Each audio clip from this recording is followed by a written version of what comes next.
open it up.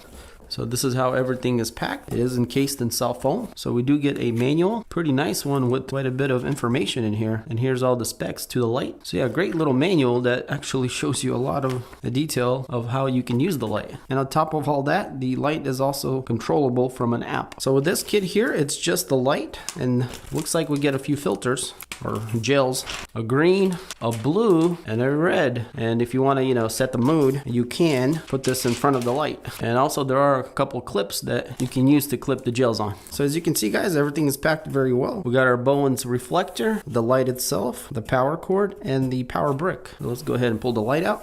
But yeah, this is what it looks like, and overall it looks pretty good. It's all plastic. Expected for this model here. There's like a little handle here to grab it. It is open, so it's kind of sharp on this side, so not too great to hold it, but it is there. We also get a QR code here on top for the app. So even though it's all plastic, it feels pretty solid. It's very thick here on the bottom where you can set it on the tripod there.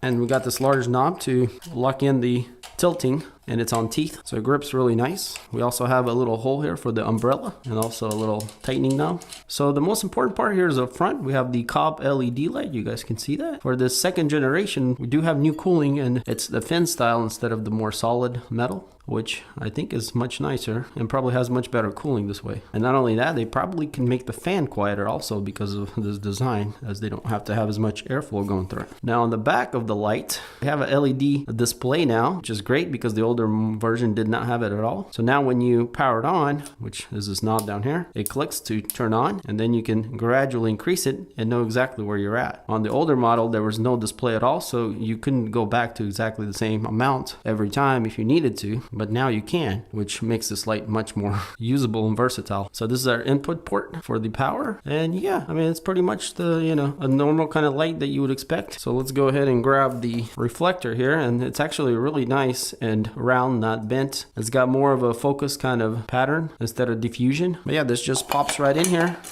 clicks on, and it locks in, and it doesn't jump out. Now it does somewhat jump around, which is unfortunate, I guess.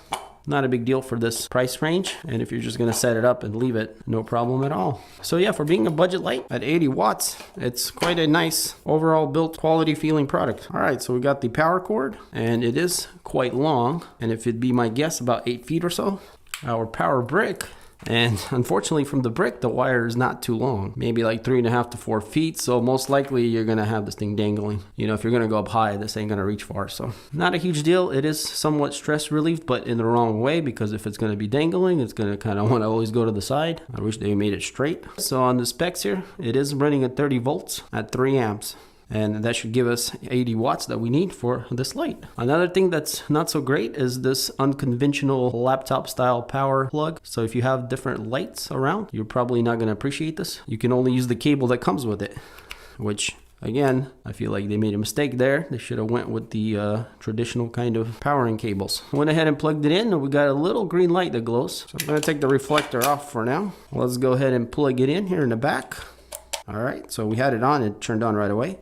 But yeah, it does click off completely, and maybe you guys can see there, it actually stays at 0, so it doesn't glow at all while it's on. So that can be very useful. The fan is on, and I'm gonna get my microphone straight to it.